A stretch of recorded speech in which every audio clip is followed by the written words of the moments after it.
Good evening, everyone, and welcome to the Real Science Exchange, the pubcast where leading scientists and industry professionals meet over a few drinks to discuss the latest ideas and trends in animal nutrition.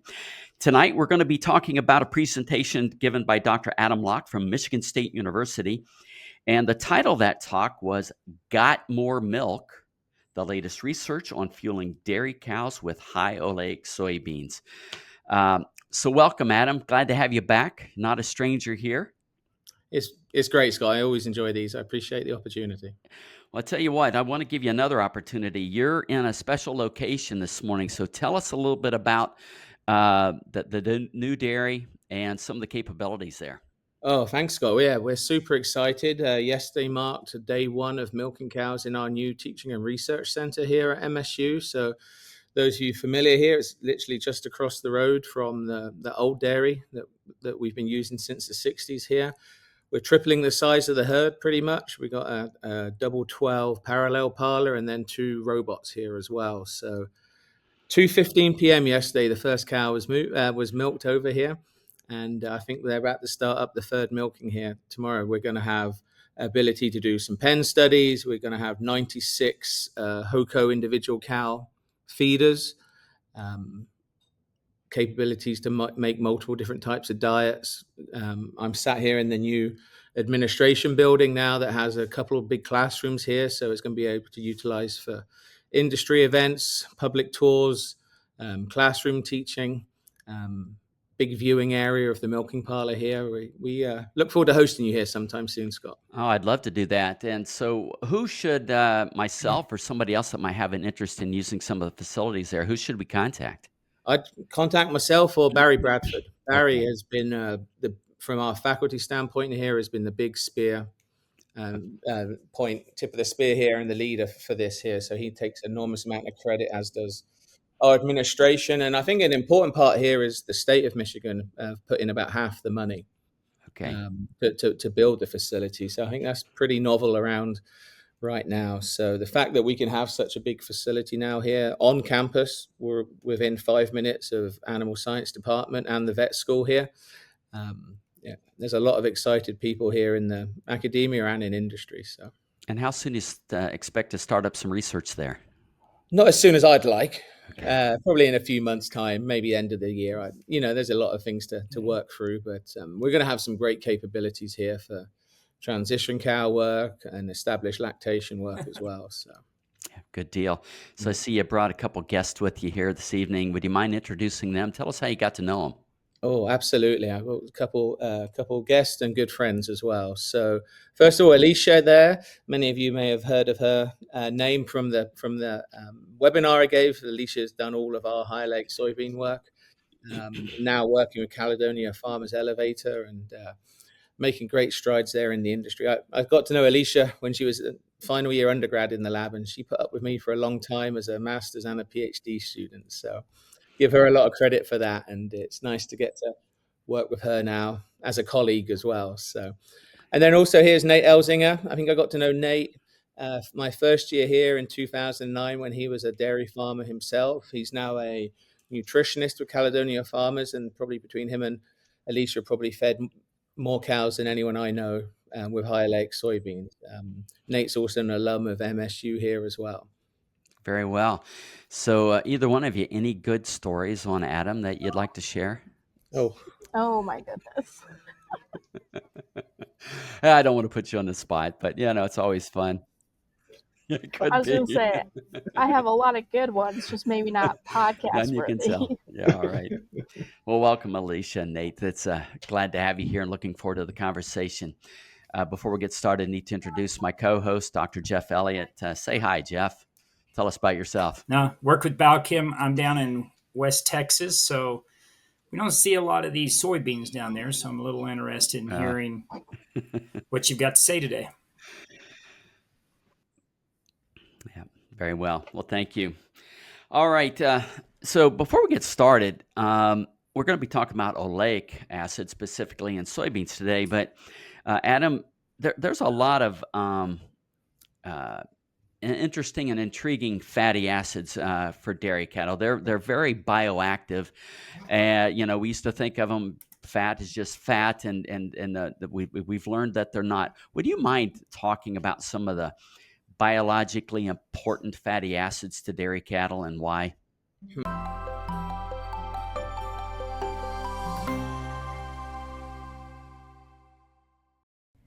New research is changing everything we thought we knew about choline's impact on the cow and her calf, and top scientists have a lot to say about it. They are presenting new research that supports choline as a required nutrient to optimize milk production, choline as a required nutrient to support a healthy transition, choline as a required nutrient to improve calf health and growth, and choline as a required nutrient to increase colostrum quantity. This new research is solidifying choline's role as a required nutrient for essentially every cow, regardless of health status, milk production level, or body condition score. Learn more about the science that is changing the game and the choline source that is making it happen. Reassure precision-release choline from Balchem. Visit balchem.com/scientistsay to learn more.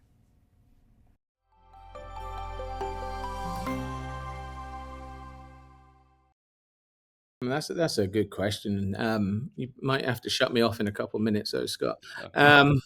So, it's really, I guess my analogy always is how in the last 20 years we've probably gone from just thinking about crude protein to amino acids. And we're talking about some of those key amino acids, and we're learning more and more on that side, and maybe what's the next most important amino acid.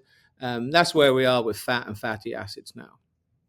So all of these fatty acids contain a similar amount of energy, a little more than twice as much as carbohydrates and proteins. But we're learning that each of these fatty acids can have some quite unique properties. There's really 5 fatty acids in dairy cow diets to any appreciable amounts: palmitic, stearic, oleic, linoleic, linolenic. So major, doesn't matter what diet you're feeding a dairy cow here in North America, linoleic is going to be the major fatty acid, 18.2, because it's the most predominant in corn, traditional soy, all corn products. Alfalfa, more so grass silage, is going to have more linolenic acid. So they're your major dietary fatty acids. Stearic acid is always the main fatty acid a cow sees available because of biohydrogenation, so that detoxifying of unsaturated 18 carbons. So stearic acid is very important to dairy cows because that's what she sees the most of naturally. But we do have the opportunities to supply specific fatty acids to cows, whether it may be in some novel oil seeds like this or different fat supplements that will allow us to impact digestion and metabolism. So, for example, feeding oleic acid, a lot of it will be biohydrogenated in the rumen, but some of it isn't. And we've shown work Alicia and others have done in the lab that even just 20 grams a day reaching the small intestine of the cow can have some pretty profound biological effects. Of course, we've done on these podcasts and with other speakers that you've had the role of palmitic acid in supporting milk fat production and milk production. So they're probably 2 of the fatty acids we've focused on the most lately would be palmitic acid and oleic acid. And these high-oleic soybeans are a super unique product.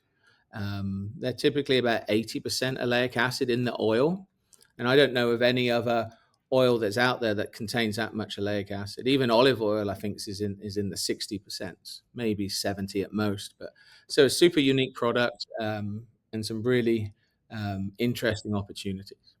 So what is it biologically about the oleic that makes it unique? Well, what's the cow doing with it that it can't perhaps do with some of the others? Well, we're still trying to find some of that out. Some of it is, I think, because it is an unsaturated fatty acid broadly, but we're having some opportunities to feed it maybe more of it in a slightly safer manner that we couldn't with linoleic acid. But some of it is very specific, I think, to oleic acid. And much of that work's, being driven by more mechanistic work in human nutrition. If you think oleic acid, olive oil, Mediterranean diet, there's been a lot of interest for a long time now around high oleic acid diets. And our good friend and collaborator, Andreas Contreras, and one of his students, Ursula Abujela, she just graduated last week from her PhD. they have a couple publications out there now looking at more of the mechanistic aspects in adipose tissue metabolism, for example. I don't fully understand much of it, to be honest, but insulin sensitivity, improvements in mitochondrial function and energy production in mitochondria. There are some very interesting aspects there. If I bring that back to the whole cow, we also know oleic acid can improve digestibility of fatty acids. So we may get 5 to 10 percentage unit improvement in overall fatty acid digestibility. So straight away there, you can get more energy into the cow, right? Early lactation cows, fret transition cows, we have some good work with oleic acid, not from soybeans yet, but oleic acid feeding around improving production, reducing body weight loss, and in very high producing cows, like, those 120 pound plus cows, seen some really good production results as well. So yeah, there's lots of exciting things. And these things have just kind of come together. And, I think with any good research and extension sort of opportunity with academia and industry, these things kind of came together organically. During COVID, actually, Alicia, when she's finishing her master's, doing her PhD, we were starting to get some questions about one or two farmers had started growing these beans and how much could they feed, and we didn't have the answer. And we were fortunate to get some local support, local funds statewide here, and it took off from there. When was that? I think 2021 was probably when we wrote the first grant, or Alicia wrote the grant, and we kind of taken it off from there. We've had some support as well from the United Soybean Board as well, the last 3 or 4 years, and our Michigan Alliance for Animal Agriculture and industry support. MPA, Yeah, that's a good point. Yeah, Michigan milk producers, and I give a lot of credit to Caledonia farmers for helping support Alicia's graduate program. Vita Plus have been involved as well with Stacy there as well, in initiating some of those important questions there as well. So, that's one of the things I enjoy most about this role, is that, that partnership with industry, right?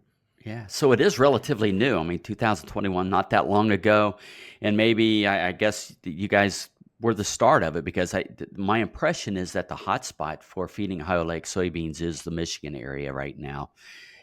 Yeah, I think it is. I think couple shout outs. Lou Armentano at Wisconsin did a study, probably 5-6 years ago. Kevin Harvatines had a study published as well. Some of that was with comparing against conventional soybeans or with raw beans.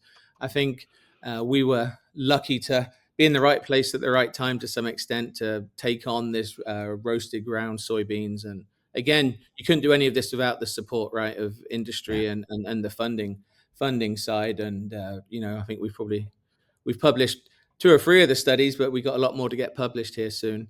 That was a hint, Alicia. And but and I think we've just maybe we actually finished our very last study at the old dairy only last Wednesday. So we've got probably 7 or 8 studies now, trying to look at not just the beans, but interactions with other nutrients, just trying to better understand how we can feed these type of products, right? Because if we're going to invest in putting in a product like this, we want to know how best to feed it within an whole diet as well, right? Yeah. I think that's a great segue over to Alicia. Alicia, why don't you tell us a little bit about some of your research and some of the key findings that you've had over the last few years? Yeah, so like Dr. Locke said, we wrote our first grant in 2021, and we hit the ground running in late 2022, and pretty much one after the other, we just started producing so many studies with these beans. My first study was our dose response, so we fed from 0, 8, 16, 24% dry matter, which essentially was up to 15 pounds per cow per day of ground and roasted soybeans. The particle size of those beans were around 780 microns. So from there, those cows, they just kept producing. They had great milk yields, really great milk fats, milk proteins were all up. So in a dose response, you generally expect your highest dose to kind of be your plateau, or, like we went too high, but that didn't happen. So for our continuing studies, we went with our middle ground of the 16%, which is about 10 pounds per cow per day. The following study, we did raw versus roasted because we got a lot of questions from industry of if I don't have infrastructure to roast them or have a mobile roaster, can I just feed them raw? And overall, the beans continued to do really good, and we had a very similar production response, but the roasted by far outcompeted the raw for these cows. So not to say you couldn't feed raw, but you're just not going to get the boost like you would with the roasted, and you have to be very careful about how much you feed of it. And then from there, we started doing more dietary interactions. We did one with an interaction with a palmitic acid prill, just to kind of see what we could do with milk fatty acid sources. And we found that the 10 pounds of beans plus 1.5% dry matter of palmitic prill, they produced very similarly, but the combination of the two, we had such a better milk fat response and milk yield response. So we've been really trying to make sure that in our diets, we're keeping some palmitic prill in just because the mammary gland really needs that palmitic acid. We also did another study using sodium acetate to mimic fiber digestion. And again, we had very good milk fat responses with just the sodium acetate or the beans, but in combination, we had a really nice bump in milk fat, and that was by bringing up our de novo sources, our mixed and our preformed milk fatty acid sources to have that really great milk fat boost. Those were all my studies. Since then, Dr. Locke's been doing some with looking at a stearic acid enriched prill, just to kind of mimic what's coming out of the rumen of, if she's seeing so much stearic, what if we put the two 18 carbons against each other, just to kind of make sure that, we're still saying like you need this much oleic acid in your diet. I know he's done a fresh cow study, but overall, I think what's really important to discuss is that in every single one of these studies, whether we fed the 10 pounds or some of the more recent ones, we backed down to that 8%, about 5 pounds per cow per day, they've all had very similar responses. So that's been really cool to see across so many studies of having the same type of response of increased milk fat, increased overall milk yield, generally a bump in milk protein. For the most part, dry matter intake either went up or went down, but their overall feed efficiency has always been greater than the control. So yeah, seen really great results with the research, and that's translated really well into industry. So one of the questions I had is, right, it's the oleic acid that's giving you the response, and it's how much is actually getting through the rumen. And I think Adam mentioned before there's like as little as 20 grams can create the response. Were you measuring how much was actually getting through the rumen on all these studies, and what kind of variability and how do you control it? Can you talk a little bit about that? Yeah, unfortunately, we can't say exactly how much oleic was getting through the rumen, but we've, if you just look at some biohydrogenation rates, I think the one time we were calculating upwards of over 150 grams of oleic acid getting through if we're considering a biohydrogenation rate of between 40 upwards of 80%. So unless we truly do carbon tracing, we won't be able to see exactly how much oleic is getting through, but it's definitely enough because you're feeding such a high level of these beans. But I also don't want to discount when you roast these beans, you also get really great degradable protein that's also higher in lysine. So although, yes, the oleic acid is still doing a lot of the work, I also want to just, make sure everybody knows that the protein is also very valuable in that as well. And there's a really good synergistic effect going on there. There's a study using mammary epithelial cells from a few years ago that looked at different fatty acids and then using lysine on top of there. And they found an even better boost in milk fat globule production when you have oleic and lysine together. Separately, they did really good, but the combination was also a little bit better. So I think it's a 2-for-1 factor with the beans on that front.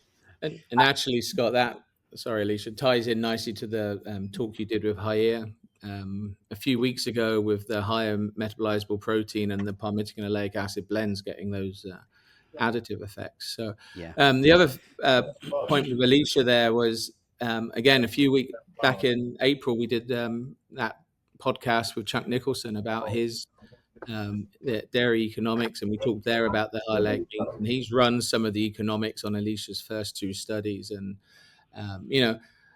because these can be homegrown, a lot of people are perhaps focused on the feed cost part, which is of course is important, but also the milk output piece of this. And Nate and Alicia can talk better than I can about this, but often I think people, if they're growing them themselves, are seeing a benefit on both sides of that coin.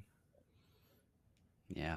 Yeah, I'd be interested in hearing from Nate and Alicia on how they're positioning these oleic soybeans to the dairyman.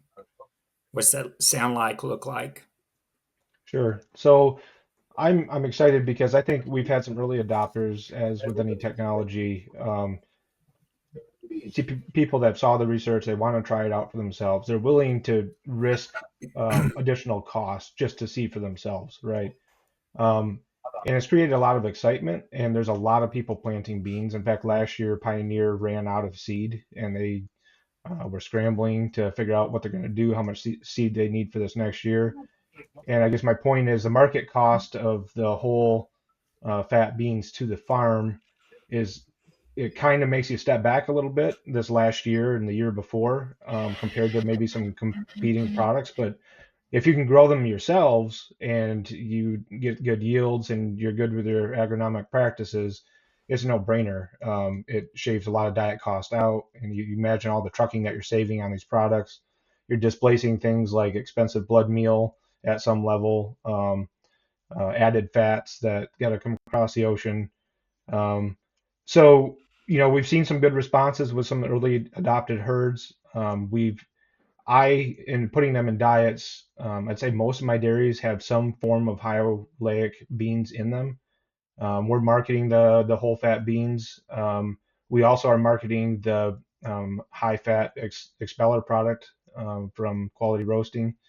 And that's positioned price-wise a lot more economically if you're ignoring the fat portion. I mean, getting 20% fat with the whole fat beans is a big deal. But the exceller meal, like if you're displacing some of the other commercial bypass soy products, is a one-to-one cost. So putting that in makes a lot of sense in itself. And then it's farm dependent. Some of them want to push for more performance. They're willing to try it out, pay a little bit more. Some farms, I think we've added between 10 and 40 cents a head a day to kind of get to that 10% inclusion rate. And we've seen nice responses that more than pay for it. Some farms want to try it, but they're not willing to do it if you're not cost neutral. So then it's a more moderate rate and maybe a combination of the whole fat beans and the expeller product, and carving out more of those expensive ingredients to replace them with these beans. And I would say in that situation, it's more like you don't see a performance drop, and maybe you see a little bit of a component response. But it's not something that's like you're not going to see 5 to 10 pounds of milk if you're going to cut that much stuff out of the diet. So it's a really wide range of different styles of putting this in. One of the interesting bits when we first started doing this, Alicia and I, was some of the comments were, well, it would only be applicable to maybe the smaller, smaller farms that had their own land base that could grow them themselves. But I think, and again, Nate and Alicia can talk more about this, certainly here in Michigan this last year or two, some of the larger farms that don't have their own land base, it seems like they're going actually to contract with local soybean growers to grow these beans for them. So actually a colleague of mine in our ag econ here, Dr. Caputo, has been doing some interview work with soybean growers, dairy farmers, dairy nutritionists to try and understand some of the dynamics and how that can maybe work for everyone around that sort of circular economy there. So just to kind of understand kind of logistics of this, they'll contract with local growers, then they'll store those on the farm, and then they'll have to invest then in some sort of a expeller or some way to roast the beans. So there's a few different scenarios going on. There's a lot of infrastructure investment happening right now. We're putting in a large roaster this year. There's been several others that are That's Caledonia's doing that. Yep. Caledonia is, Yep. yes. Hmm. Yep. There's another large dairy producer in the state that has gone ahead and put in a really large system to both feed his cows and do custom roasting for other people. Got it.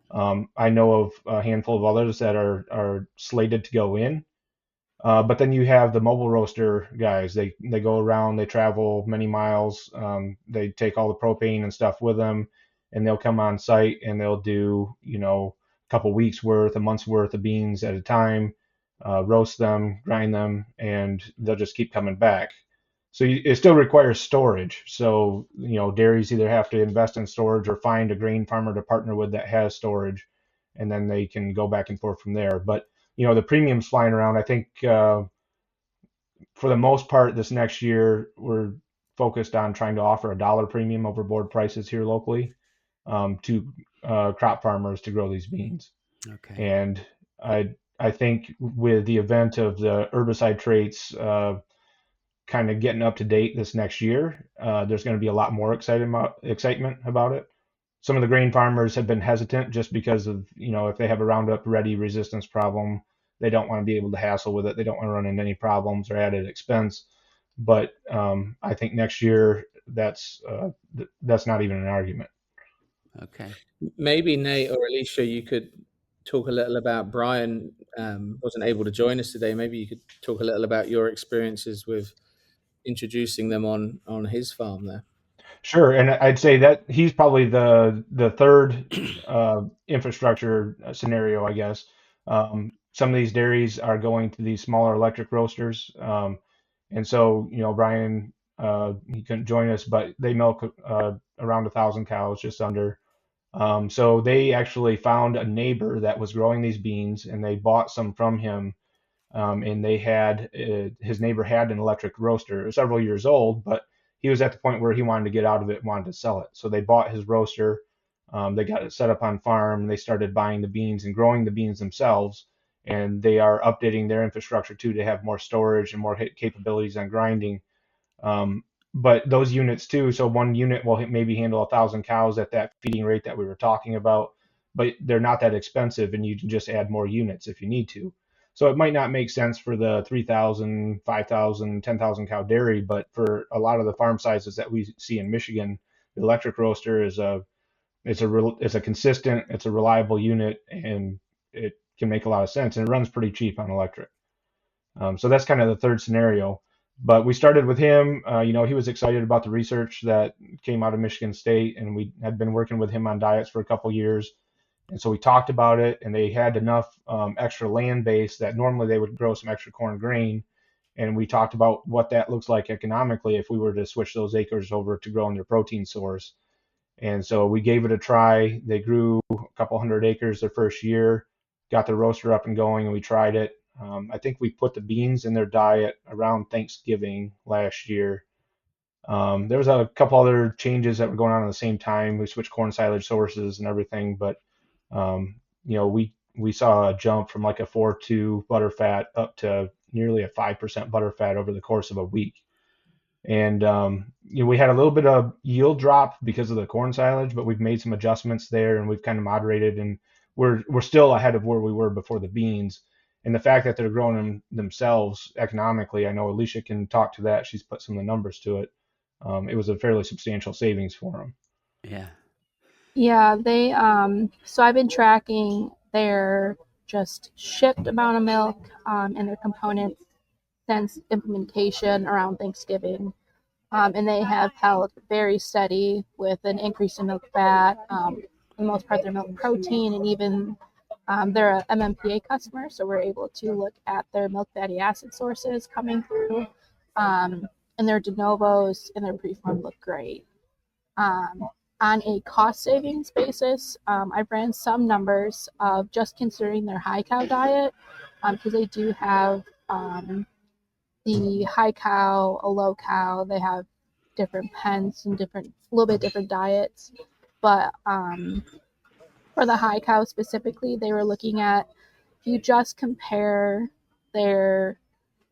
what they're producing pre-beans and then post-beans, they were looking at like $1 in savings on an income over feed cost, a little over $1. So they definitely had some really great savings on that front. $1 per cow per day? Yes, yep. But again, that's just considering their high cows. That's considering, and that was just using, I think that was April's milk prices. So obviously, if you look at month to month, that changes a little bit depending on what our prices are doing. But yeah, they're definitely a farm that figured out and is doing really good. But the one caveat I do want to speak on is that they weren't able to just plug that roaster in, run those beans through it, and everything was, great. We have had to do some trial and error on, the pulley speed and how fast they're getting through there, temperatures, because you got to make sure that those beans are reaching between 295 and 300 degrees Fahrenheit. You need to make sure that post roasting, they're being steeped for about 30 minutes before they're cooled, just to make sure that heat gets all the way through that bean. So we've done a lot of sample testing with them to make sure that we're getting proper steeping, proper heating.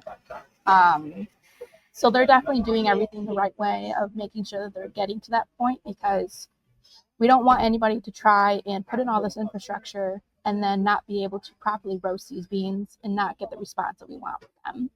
So going off of that, that is one thing that when we talk to producers who want to put in infrastructure, we try to really talk about, we got to make sure that we're doing this correctly, that we're going to take samples just to make sure that we are getting these beans to what we want them to be. I think that's a great point, Alicia. This is moving so fast. I think the next big hurdle that we have to get over locally here is quality control and having consistent sources going out in the field. Because I know we've pulled samples from other suppliers that weren't hitting targets, and you're paying full price for this to go on farm, and you put it in and you expect all these results. And if you don't have the quality control, you're going to think the product doesn't work. Well, if the product isn't meeting the specs that it's supposed to, that's just it disillusions people when that happens. For sure. And going off of that, all of my trials were all, for the most part, used the same mill. So they were a mill that's known for roasting soybeans. And like I mentioned, my grind size, that's also a grind size that you see on like Amino Plus or Soy Plus. It looks, I would say if you were to pick up a handful of it, it would look just like soybean meal. But we have seen ranges in particle size, anywhere as low as, I think we got a sample from a different supplier that was around 300 to 400, right, Nate? Mm-hmm. It was super, super low. We've seen all the way up to 1,000. Some people just doing halves. So we have this huge range of particle size, which we talked to Dr. Locke about doing a particle size trial just to see where do we need to hit at, because some producers aren't getting as great as response, even though roasting is where it should be. And we definitely think that our particle size is going to be playing a big factor in it, especially when you can see it walking pens. So that's another caveat on top of everything else with them. Yeah, I think that's a good point, Alicia. Is we don't have all the answers yet, right? We've done some, there's been some good work done, but from the applied feeding point of view, there's a lot of things that we'd like to try and address there as well. The particle size, which cows respond best. We just finished, some people have said, well, because it's high fat, you can pull out all the other supplemental fats in the diet. We've done some work that suggests that I would recommend keeping a palmitic acid enriched in, because they both are boosting milk fat in slightly different ways. And actually, we did a field study end of last year on actually one of the very earliest adopters farms, just putting palmitic acid in and out of their diets, on their high-oleic soybean diets, and we could see some nice benefits of keeping the palmitic acid. I think you could take out the other 18 carbon supplemental fat sources, but I'd be keeping the palmitic in as well. But still lots to learn for sure, like there is in amino acid nutrition and and the like. So back to the discussion on size. Is the hypothesis that the larger the grind size, the better bypass, or not bypass, you'll reduce biohydrogenation as opposed to the finer grind? But if it's too large, it'll bypass the cow. Is that the thinking? Yeah, I think that's there's probably a sweet spot there, right, Scott? There's Yeah. I think maybe the roasting, maybe roasting itself, maybe with how the proteins form there as well with the roasting, maybe that gives a little bit more protection over the raw. Of course, we couldn't measure that with cannulated cows, but I think you're right. You don't want them too big that you're picking them out the other end. I've heard some people say you should quarter and half them. I don't agree with that based on what we've seen. Basing some of the, maybe the bypass protein is impacted maybe even more so than the oleic acid being bypassed with the differences in grind size. And when you look at some of the grind sizes on these heat treated soybean products that have been developed over the last 20, 30 years, and talking with people, they've hit those grind sizes probably for a good reason, right? And that's kind of where we are, I think, right now with the work that Alicia's done and what Nate and others are putting into diets right now. And I think it probably depends a little bit on the basal diet and the type of cow you're feeding it to also. If you have high intake cows and the passage rate is really high in those cows, grind size is probably more critical. But on the other end, if you go too fine, like that sample we talked about that was 300 to 400 microns, I mean, that's better than some of the ground corn that we see in the state. And even though it's roasted, how much of that is getting broken down in the rumen because the surface area is just so massive? And so I think the particle size is a two-factor thing. It's on the fat side, but it's also maybe more importantly on the protein side. Yeah, makes sense. Nate, where do you see all this going? Is it just going to continue to go? More farmers adopting it? And then kind of a secondary question to that, are there dairies that really shouldn't consider this technology on their dairy? I don't think it's going away. Even if you remove the dairy from that part of the equation, this technology was originally developed for the human side. And now if you watch in the news what's happening with the Make America Healthy Again movement and all of that, there's a lot of downward pressure on conventional soy oil and other seed oils. And, I don't know if there's also a lot of other noise around GMOs and all that other thing. But I think you might see, I know dairy fats are going to be more popular. And if seed oils are going to be less popular, maybe this is an intermediate that's going to come back and be more popular. But then you put the dairy factor into it, and beyond that, beef, poultry, pork, I don't know if we know how much that's going to influence those industries as well. So, and now we have the full trait profile on the agronomic side. So there's going to be less reservation. And if there's premiums that are getting driven right now to grow these by dairy producers alone, and we have some of these other industries come online, I don't think the premiums are going to go away either.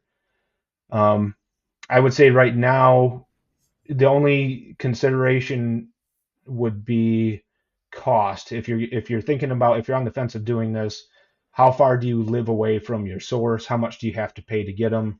And it's strictly economics. Now, here in the Midwest, where we grow a lot of soybeans and some dairies have extra land base, if you do the math on growing corn versus growing your protein source, it's a no-brainer to grow the protein and buy the corn. And even when corn goes up in price, corn is relatively cheap to buy all the time. We haven't had an opportunity like this to grow your protein and your fat locally and control that cost of your diet like we do now. So I don't see it going away. So what other areas are we seeing this influx of these beans? Is it Wisconsin, Iowa? Are some of those farmers starting to use them that you're aware of? The Northeast, what was the stat on the beans grown in the Northeast? Not that they grow a lot of beans, but it's like... It was over half of their soybeans last year were in high-oleic. Oh, yes. Really? Okay. Yeah. So arguably they're more aggressive than we are, and we're right behind them and growing rapidly. So it's... So sorry, I was going to say that when you mentioned about your Texas location earlier, this is really going to continue to be, I think, a bigger talking point in those dairy markets that are also soybean markets, right? For a lot of the reasons Nate said. So it is going to be harder to see the high-oleic soybean itself go into diet, say in Texas or California, I think. But and this comes back to Nate's other point around the oil cost or the how well this oil is being used in the human food market, right? That's going to be a driver to some of this. But I've had some nutritionists the last year ask me about this, where they haven't been able to get the bean, but they've been able to buy the oil, just because of crushing dynamics and value. And so the opportunity I maybe see with these in the future, let's say Texas market, for example, is maybe there might be some times where you might be able to put the oil in the diet, the high-oleic soybean oil, right? Historically we would have been totally adverse to, soybean oil straight in a diet, right? But, this is very different. So there's a lot of research, I think, that we could do around that part of it as well. And some of that might get driven more by dynamics of, if the crush market isn't, the value of that oil isn't there in the human market, and that one's going to swing up and down more. But I think the use of the beans in the soy dairy markets is going to continue to increase for now and then stabilize at some point, and then there's going to be some fluctuations around the oil. But being able to utilize this oil, I think, can have impacts in lots of other markets as well. And then the other part of this is I lost my train of thought there. Sorry. It's kind of around how we can utilize these in different cows at different times, right? And a lot of the people growing them themselves are going to have a fixed inventory of the beans, right? Unless they're bringing them in from a feed mill. So how do we target the right cows on a specific farm? Well, and that goes to another question I had. And I think Alicia may have alluded to this earlier. I may have missed it, but I know you said you focused on the high cows. Are you feeding these to the fresh cows, early lactation? Yeah, on farm, I believe most of our producers have them in the fresh diet, their high diet. A lot of them put them in their maintenance or low diet, or if we're having kind of some more inventory issues of not being able to get them or running out, they're going to pull them out of those low cows and make sure that the fresh cows and the high cows are at least getting enough to get that production at least. Okay. Yeah, and I think, the work that you guys did at MSU with just palm and oleic blends show that that's fresh cows. It's probably a great fit for them. And, the one transition cow study that you've done, I don't know, I'm interested to see what the results will be, but I think that's a great place to utilize them. Yeah, I agree. I know Alicia's internet was a bit unstable there, but to sort of capture some of that, that fresh cow, that high cow are going to be the two that I think we want to target the most. My one concern would be in a later lactation cow would be to watch for maybe a bit too much body weight gain. Mm-hmm. So, for my example there would be if I only had enough to feed 4 pounds a day to every cow in the herd, maybe I'd feed 8 to the fresh and the high cows and none to the later cows. So I think that's where you're going to get the best bang for your buck. Yeah. Good point. Yeah. One of the one trial that you guys touched on with the sodium acetate, this is something that I think as we utilize these practically on farms and you're looking for those component responses, maybe you guys could talk about the purpose of that trial with the sodium acetate and what we were looking for there. Yeah, sure. That's a good, the first work Alicia did here, we got great increases in those 18 carbons preformed fatty acids in milk fat, but we did drop de novo. So we only actually got 50% of the increase in milk fat yield that we saw in actual preform. So there's some lost opportunity there, right?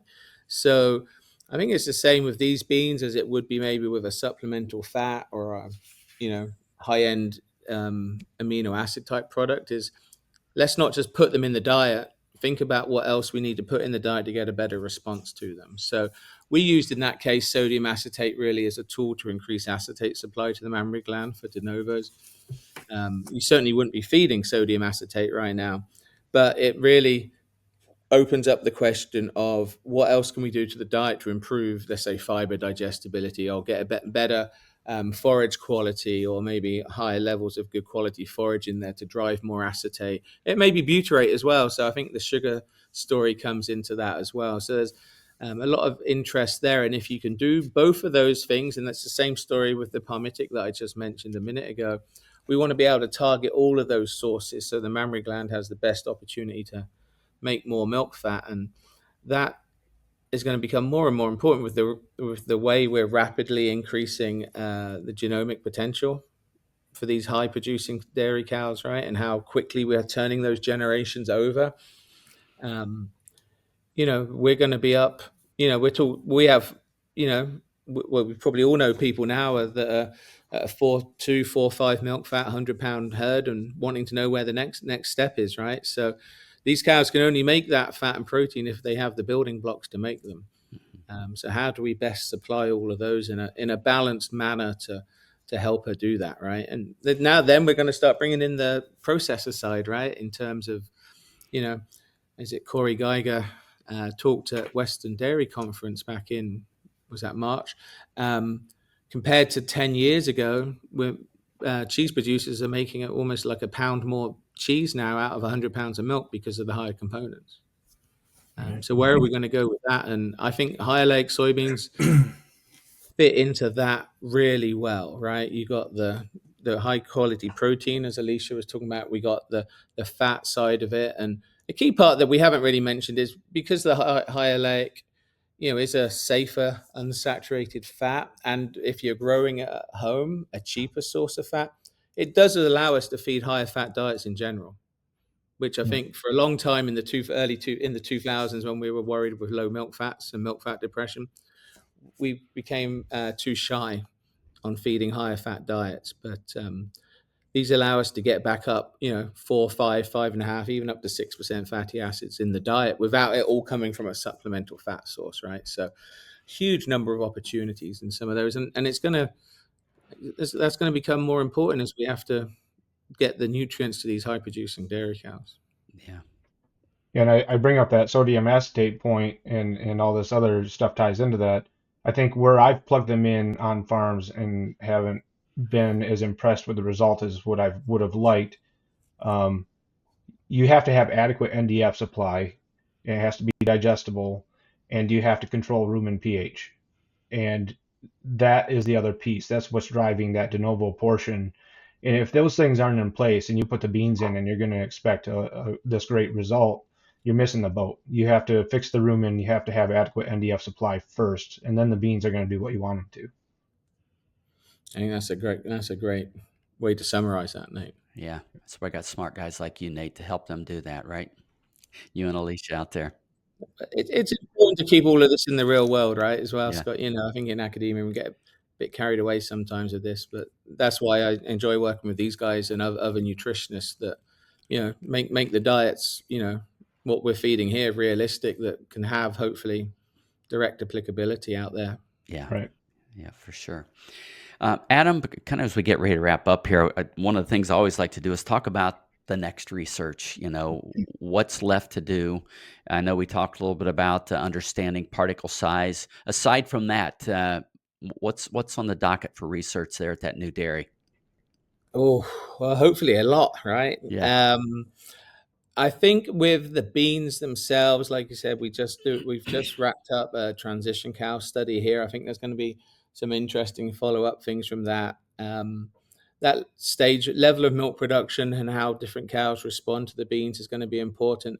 I think there's going to be more as well around the balancing of the high-oleic soybeans and the amino acid balancing side, because they are, with the heat treated soy, what other amino acids, or high quality blood meal, for example, what type of other things complement. A lot of this now is going to be about the complementing, I think, but the de novo piece is going to become increasingly important. I think for a long time on milk fat, we've focused a lot on the preformed and on the palmitic, but we need to focus on that side of it as well. And then the other part here, and again, you get some of this that comes from the human world, right? Is maybe potential health benefits of oleic acid. For a long time we talked about omega-6, omega-3 fatty acids, right? Oleic acid is neither of those, it's omega-9. But we talked about the Mediterranean diet earlier, but there's an increasingly body of data now around oleic acid's effects, for example, on immune function. And maybe then, I think immune function can tie in nicely to reproduction as well, then from an energy sparing type of thing.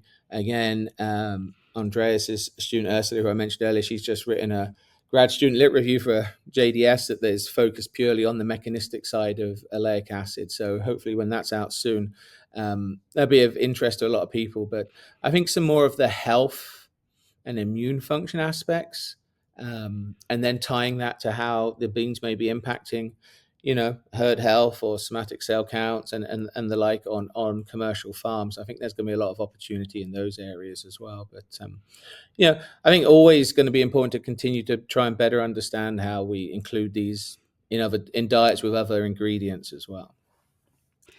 What about other fatty acids? Is there a new horizon for maybe some of the others? So we've learned a lot over the last few years. Anything there you want to work on? Wow, it's always a good question, right? If you'd asked me 2019 about high-oleic soybeans, that wouldn't have been on my radar probably at that point, right? And again, that's why I enjoy these industry academia relationships. There's always been a lot of talk around omega-3s and the potent, the EPA, DHA, the fish oils. I think there is some opportunity of them in the future. The challenge is getting them bypast the rumen, right, without having negative effects in the rumen. So I think there's some opportunity there, but I continue to be more and more interested in oleic acid per se. Palmitic acid is going to continue to be a focus, I think. Again, tying back to these high-producing dairy cows, I think we have to think more about stearic acid.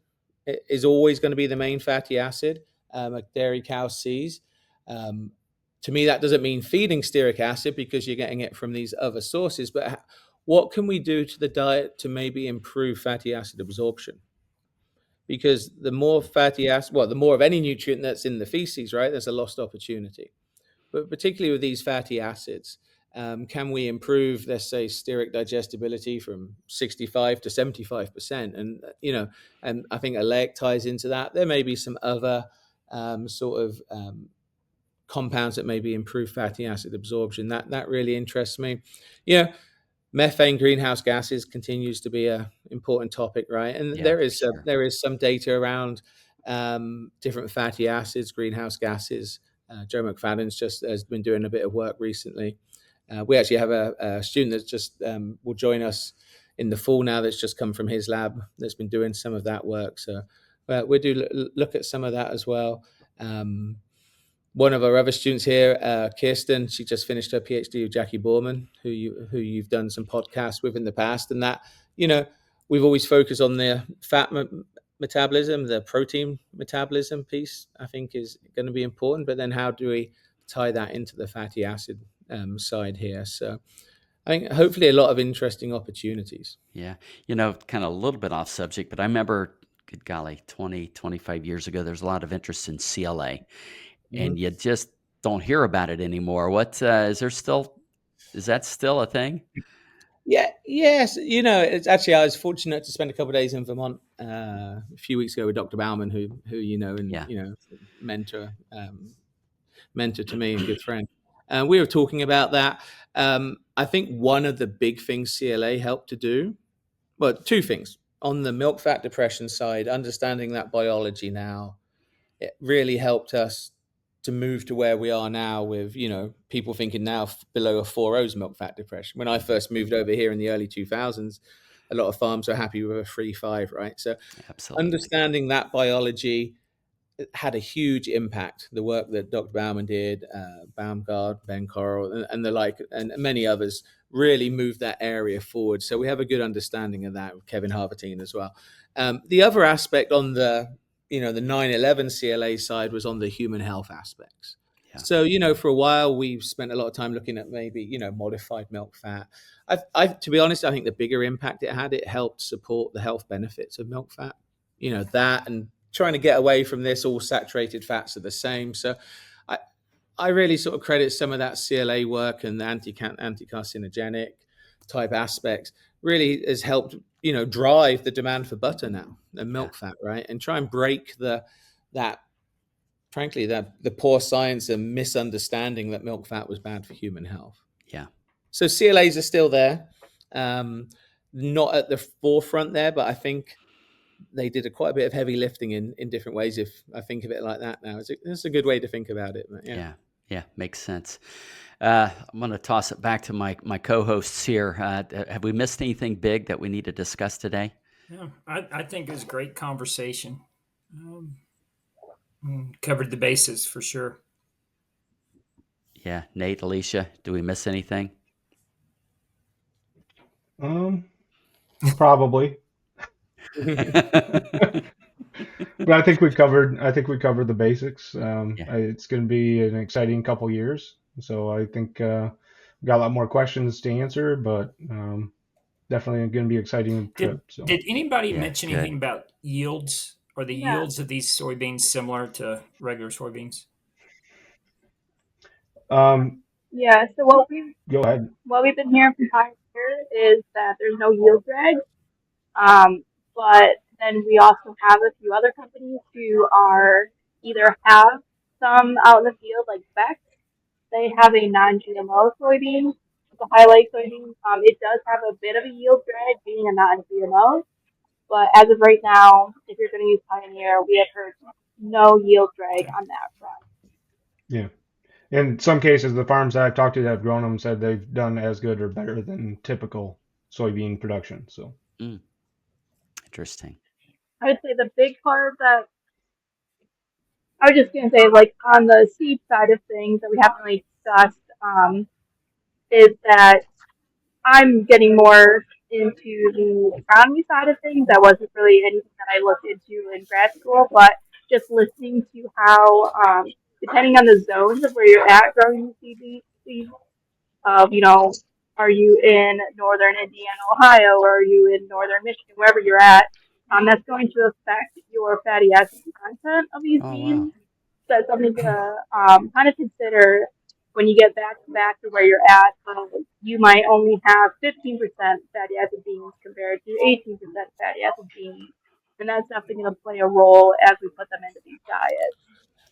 I think, Scott, from the dairy side, as some of these other companies come back online that had originally had some of these high-oleic soybeans for the human market, and then they kind of fell away, as some of those seeds come back online, there's going to be more opportunities for dairy producers.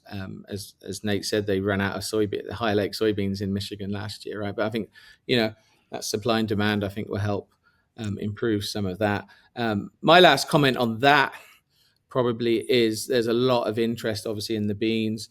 The real unique piece of them is that high-oleic piece in the oil, right? Now that, in terms of the amino acid side, I'm not sure there's really any difference between these and a conventional bean, other than we can feed a lot more of them of a roasted bean. But it's the oil piece is the real unique part of them. Yep, makes sense. Well, listen, this has been a very interesting conversation. But in closing, what I'd like to do is have each of you guys just kind of come up with one or two key points that you think the audience ought to think about and take away from this conversation. Tonight's last call question is brought to you by Niasure Precision Release Niacin. Niacin is a proven vasodilator for heat stress reduction and a powerful antilipolytic agent for lowering high blood NEFA in transition cows. Protected with Balchem's proprietary encapsulation technology, you can be sure it is being delivered where and when your cows need it. Learn more at balchem.com/Niasure. Alicia, couple key points you'd like to make for the audience? But just to really focus on the fact that our heating, roasting, or steeping, that is an extremely important aspect to getting the most out of these beans. And definitely the particle size. Those would definitely be my top two right now. All right. Thank you, Alicia. You've been a great guest. Nate. Thank you so much. Yeah, thanks for having me. This is my second podcast, so I kind of enjoy them, I guess. I can say after Well, two, you're good but at it. When I um, retire, you can take over for me. yeah, right. So yeah, thanks for having me. I guess my key points are Alicia stole my first one, but as this comes on scene in a strong way, definitely quality control, both on the heating side and the particle grind size. So I have to reinforce that. Other than that, as we talked a little bit about um, different types of fatty acids, how they influence component production. Um, it's not just a magic bullet you throw in and fireworks happen. You have to control rumen health. You have to know what you have in there for building blocks, as we talked about. So adequate NDF, good digestibility, and just control that rumen pH. Yeah. Great comments. Adam, final words. Well, I've been enjoying the ride on this one, Scott. I've been getting to work with great students, great colleagues now as well, right? So it's an exciting opportunity. Certainly here in Michigan, I think people have been picking it up really, really quickly and adopting, and as in other states as well. And it's good to get the feedback, both positive and negative. In this case, it's nearly all positive. One of my take homes, and again, Nate and Alicia have covered the really important ones, is when you try these, don't hold on to old traditional dogmas on how much oil you can feed or how much rufal's in the diet and the like. We've got to break some of those molds, right? Because we're moving beyond some of that. So, working with good nutritionists, that are wanting to put these in, there's wrong ways you can put any ingredient into the diet, right? So, but there's a lot of good ways, and I think we're finding out more and more. And your podcast here help us, I think, spread a lot of that message, right? And these are a great resource for that. So hopefully going to be some more work coming out here soon on this, and hopefully we can keep moving the needle positively. But it's an exciting time. Well, good. We'll be looking forward to hearing more about that. I want to Thank you. swing back to Jeff and give Jeff an opportunity. He got cut off there in the middle, but we can splice you back in, Jeff. What's your closing comments? Okay, sounds good. I think these high-oleic soybeans are a good example of the nutrition progression that we've made. I know when I started in this industry, it was crude protein. We look at ether extract. That was it. Granted, I'm not so old that it was crude fiber. I did get to see ADF and NDF when I started in the industry. But now we're to amino acids and all these individual fatty acids. And I think sometimes when we talk to a dairyman, their eyes may glaze over if we mention histidine or oleic acid. But if you mention there's a better soybean out there that can improve what they're doing, that's something they'll grasp. And I think that's a good link between what Dr. Locke does and what our co-hosts do in the Great field. comments, Jeff. Well, listen, I've enjoyed this one. Dr. Locke, you're always a great guest. Appreciate having you. Alicia, Nate, you guys were great contributors, great conversation. Jeff, it's always great having you on board. To our loyal audience, thank you for coming along with us once again on this journey. I hope you learned something. I hope you had some fun. And I hope to see you next time here at the Real Science Exchange, where it's always happy hour and you're always among friends. We'd love to hear your comments or ideas for topics and guests, so please reach out via email at anh.marketing@balchem.com with any suggestions, and we'll work hard to add them to the schedule. Don't forget to leave a 5-star rating on your way out. You can request your Real Science Exchange t-shirt in just a few easy steps. Just like or subscribe to the Real Science Exchange and send us a screenshot along with your address and t-shirt size to anh.marketing@balchem.com. Balchem's Real Science Lecture Series of webinars takes place on the first Tuesday of every month, with the top research and nutrition topics that will impact your business. We also include small ruminant, monogastric, and companion animal-focused topics throughout the year. Visit balchem.com/realscience to see the upcoming topics and to register for future webinars. You can also access past webinars and search for the topics most important to you.